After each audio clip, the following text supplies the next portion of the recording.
King Charles has just faced the most serious challenge since his accession to the throne. A banner that appeared on a stretch of motorway in England has ignited a political storm that could shake the monarchy to its core. The message was brief but weighty. Charles, it's time to act. Remove the traitors. Within hours, this demand had spread across social media, with millions of Britons calling for something unprecedented: the King to dissolve Parliament and force a new general election. If you wish to follow the unfolding of this crisis, stay tuned, for everything is changing by the hour. The surprising twist is this: the British people are attempting to invoke an ancient power, one that most citizens have scarcely even heard of. In exceptional circumstances, the monarch may intervene and bring a parliamentary term to an end. And right now, many believe that moment has arrived. The numbers do not lie.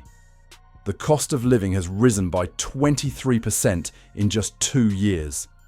Net migration reached a record 764,000 in 2025. Meanwhile, public confidence in Parliament has slumped to 19%, the lowest level in modern times. What has startled people is that, in theory, King Charles could indeed step in. The royal prerogative grants him the authority to take actions unused since the 1970s. He could dissolve Parliament. He could call an election.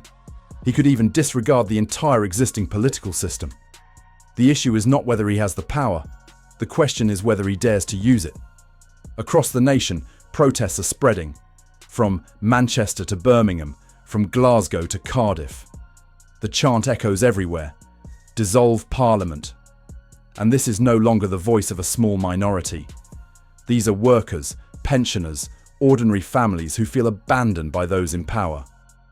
Online, the call to dissolve Parliament has dominated trends for 6 consecutive days. TikTok videos urging royal intervention have drawn more than 50 million views. Even many long-time supporters of the monarchy now agree. Extraordinary times demand extraordinary action. Yet King Charles is caught in a dilemma. If he intervenes, he risks triggering the gravest constitutional crisis since the Civil War. He could be branded a dictator. International allies would question Britain's stability. The press could turn on him with unrelenting ferocity. But if he does nothing, the consequences could be worse still. The monarchy itself would lose its reason for being. People would ask, what is the point of a king if he does not defend his people at their moment of greatest need? Recent polls reveal just how stark the danger has become. The choice now rests with Charles. Some 43% of Britons currently support the king stepping in to dissolve Parliament. Among the working class, that figure rises dramatically, to 67%. Even more striking, 38% of those surveyed said they would support abolishing the monarchy altogether if Charles fails to act. This situation has thrust Charles into a position entirely without precedent. His mother, Queen Elizabeth, was never cornered in this way. Her reign was synonymous with endurance and stability. Charles now stands between 2 choices: to preserve tradition or to take a bold, decisive turn. Pressure is mounting from every direction. Some Conservative MPs are said to be quietly uneasy, with reports suggesting that they would not oppose an early election if it prevented royal intervention. Labour, for its part, has denounced this surge of support for the king as a threat to democracy. Yet the truth is that their own approval ratings are collapsing to unprecedented lows. International observers are monitoring developments by the hour. Several constitutional scholars warn that if Charles decides to dissolve Parliament, it could trigger a domino effect across other constitutional monarchies. The consequences might alter the balance of democracy in many countries. Supporters, however, argue that Britain is already in a state of emergency. They point to clear signs: economic recession, social division, and the near-total collapse of trust between the public and the government. In their view, the current political system has broken down, and only the king retains the authority and stature to restore order. Timing is another crucial factor. The present parliamentary term is scheduled to last until 2029, yet it appears increasingly difficult for the government to maintain support. Opposition resistance is intensifying. Cabinet divisions are beginning to show. A few members of parliament have even started openly discussing the possibility of an early general election. This is why Charles's decision now matters more than ever. If he hesitates too long, the public may see it as passivity. But if he acts too soon, he risks being branded rash and reckless. The space for meaningful royal action is narrowing fast. History offers little guidance. The last time a British monarch dissolved Parliament without the government's consent was in 1834. That crisis dragged on for months and left lasting scars on the relationship between the Crown and politics. Should Charles take a similar step, he too could face historic repercussions. And this time, everything depends on the decision of one man. He could remain silent and hope that events resolve themselves. He could choose to deliver an address urging calm and unity. Or he could become the most forceful monarch of the century. Every minute is passing. Charles's delay is only heightening the tension. Public patience is running thin. The banner on the motorway was only the beginning. Now the entire nation is watching, waiting for him to speak. And the question is this: will the king side with a discredited political class, or with the people who look to him with urgency and expectation? According to sources close to Buckingham Palace, Charles is exercising great caution and has already begun consulting constitutional experts. Yet anxiety, however widespread, cannot resolve a constitutional crisis. What is needed now is a decisive choice. The British monarchy has survived for more than a millennium precisely because of its ability to adapt to the upheavals of history. There is precedent in the past. Charles's great-great-grandmother, Queen Victoria, also came under immense pressure when Britain faced a crisis over Irish self-government. On that occasion, she skillfully wielded royal influence without undermining the constitutional order. Yet the circumstances Charles now faces are far more complex. Whereas Victoria operated within a political system that still retained stability, Charles must navigate a parliament that millions of citizens no longer regard as legitimate. Legally, the mechanism for dissolving parliament may be tangled, but there remains a clear process. The Fixed-Term Parliaments Act of 2011 stripped the monarch of the power to dissolve parliament and transferred it to MPs themselves. Yet many constitutional experts argue that in exceptional circumstances, when Parliament has lost the confidence of both the people and the Crown, the royal prerogative could be restored. It is precisely this legal ambiguity that has pushed the situation into deadlock. Charles is not merely weighing a political decision. What he is about to consider could be seen as a constitutional interpretation, one that might redefine British democracy for an entire generation. Within the palace, opinion is deeply divided. Long-serving advisors urge caution, fearing that any intervention could destroy the monarchy's carefully maintained neutrality, an image preserved over decades. Younger voices, however, argue that in a time of national crisis, silence itself is a political choice, and one that could fatally weaken the very foundations of the monarchy. And the consequences are not confined to politics alone. Since calls for the dissolution of Parliament began to swell, the value of the pound has fallen by as much as 3%. Foreign investors have grown wary, haunted by memories of the market turmoil during Liz Truss's government in 2022. Yet compared with the potential social upheaval, this economic tremor may prove only the tip of the iceberg.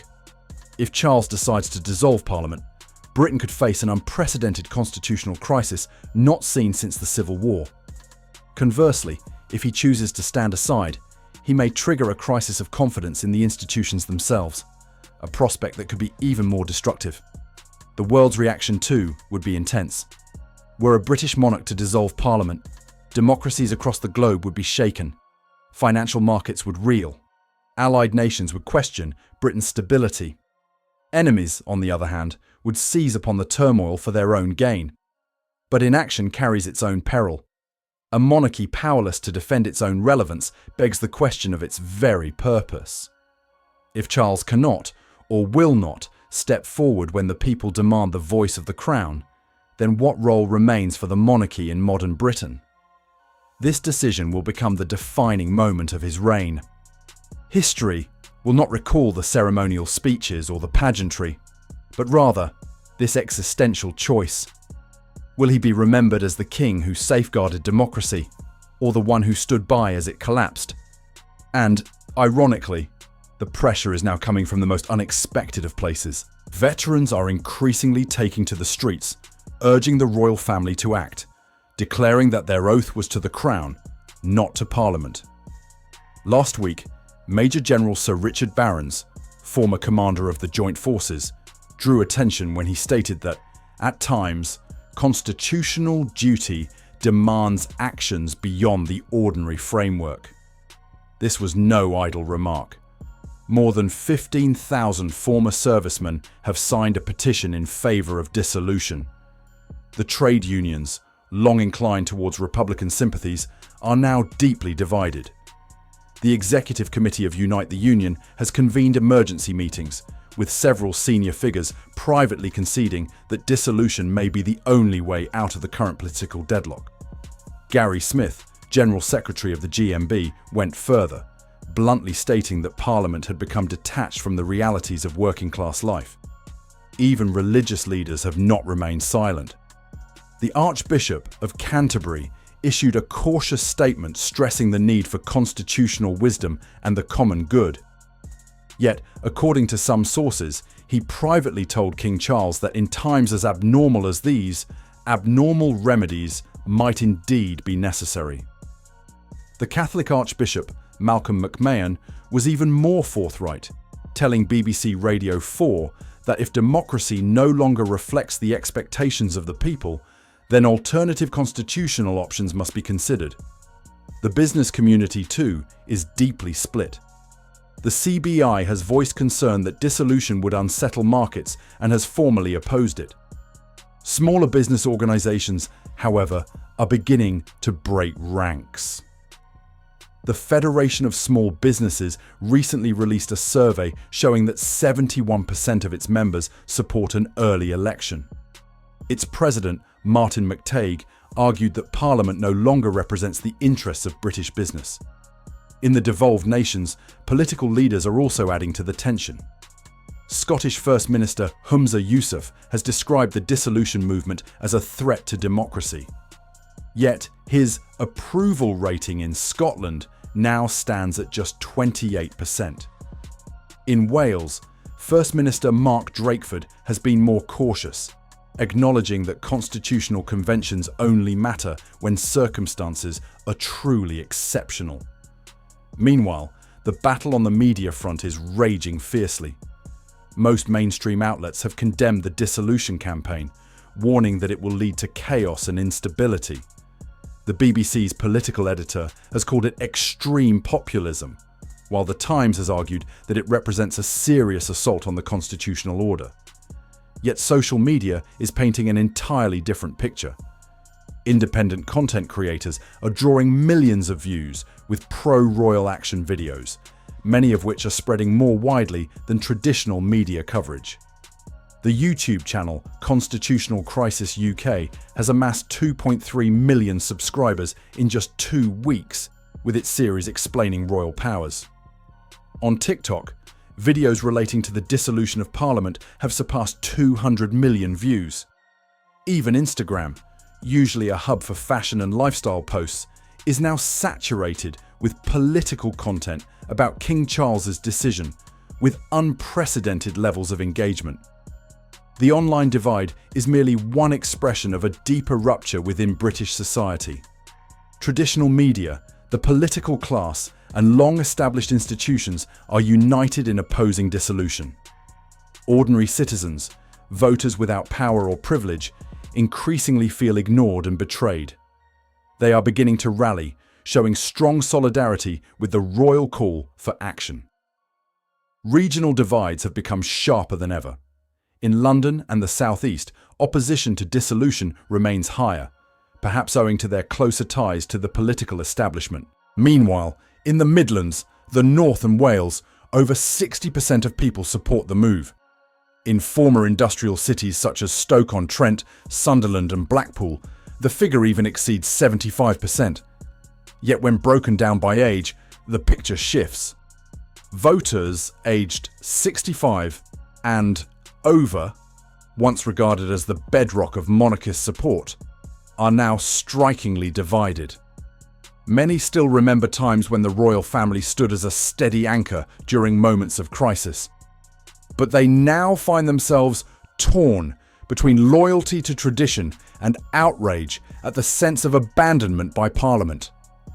Young people, often more inclined towards republicanism, support dissolution for entirely different reasons. To them, the current Parliament is dominated by vested interests, and royal intervention might be the only way to break the deadlock. Surveys of Gen Z reveal that 52% support dissolution, the highest level ever recorded among this age group. The international reaction has been varied but undeniably concerned. EU leaders have expressed cautious unease over Britain's future. A senior Brussels official remarked that the situation is unprecedented in a long-standing democracy. The White House issued only a brief statement, stressing its confidence in the democratic traditions of one of its closest allies. Yet behind the scenes, anxiety is mounting. Commonwealth nations are watching closely. Canada's Prime Minister, Justin Trudeau, already facing a domestic political crisis, fears that if the British monarchy succeeds, a similar wave could reach Ottawa. In Australia, the political class is split. Some discreetly support Charles, while others warn of the dangers of constitutional overreach. The financial markets, too, have not remained untouched. Since the calls for dissolution spread, sterling has fallen by 3%, while government bond yields have surged to levels not seen since the Liz Truss crisis. The FTSE 100 has dropped 7% since the debate erupted. International investors are pulling out of British assets amid fears of political risk. Yet some economists argue that dissolution could bring stability by breaking the prolonged paralysis within the system. A report from Oxford Economics suggested that constitutional restructuring through royal powers, if exercised lawfully, might restore investor confidence far more swiftly than leaving Parliament mired in deadlock. Meanwhile, legal challenges are beginning to crystallise on both sides. Lawyers backing dissolution have filed preliminary documents, arguing that the collapse of public trust in Parliament qualifies as grounds to activate the long-dormant royal prerogative. Opponents counter that any royal intervention would mark a regression, undermining the principles of a modern constitution. The Supreme Court is likely to be called upon to hear the largest constitutional case in British judicial history. Constitutional scholars themselves remain divided over whether the courts have jurisdiction over royal prerogatives, deepening the uncertainty and complexity of this crisis. Sources from the palace report that Charles is consulting constitutional experts across the Commonwealth. Sir Peter Cosgrove, former Governor-General of Australia, travelled to London last week for private discussions. Canadian scholar Peter Hogg has also contributed perspectives drawn from other constitutional monarchies. These consultations highlight that the impact of Charles's impending decision will extend far beyond Britain. Whatever course he chooses, it will set a precedent for other constitutional monarchies. Many kings and queens are watching with unease, knowing that Charles's action, or even his silence, could shape their own standing. We will have an answer soon. Several political sources suggest that Charles will make a formal statement within days. His words could ease the tension, or ignite upheavals that might change Britain forever. The voice of the people has been heard. The pressure is immense. And although every option is fraught with risk, Charles must still decide. The future of the monarchy, and perhaps of British democracy itself, is now being tested. This is the most significant constitutional moment of our time, and it's unfolding before our eyes. If you have not yet subscribed to the channel and turned on notifications, do so now. When Charles speaks, you will want to be the first to know.